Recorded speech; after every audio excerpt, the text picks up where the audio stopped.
Feynman is in the forefront of one of the oldest and most intriguing games of hide-and-seek in science, finding the ultimate constituents of the world. In this search, Feynman is a celebrated maverick who was encouraged by his father, a New York clothing salesman, to confront conventional wisdom.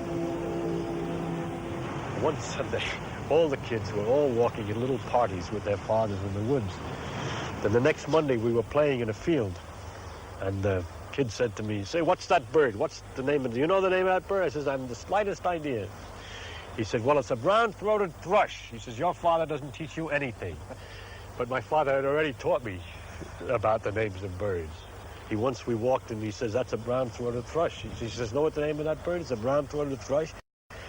In German, it's called a Flügelflügel. In Chinese, it's called a Tinglong-tong. In Japanese, a Tohlachtohara, and so on. And when you know all the names in every language of that bird, you know nothing, but absolutely nothing about the bird. And then we would go on and talk about the pecking and the feathers. So I had learned already that names don't constitute knowledge, it's knowing the name of something.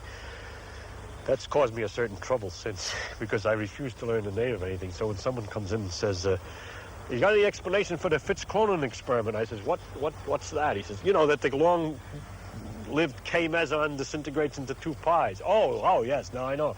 But I never know the names of things.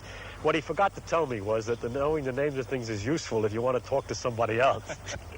So you tell him what you're talking about. But the basic principle of knowing about something rather than just knowing its name is something that you stuck to, is it? Yes, of course. You have to learn. These are kind of disciplines in the field of science that you have to learn.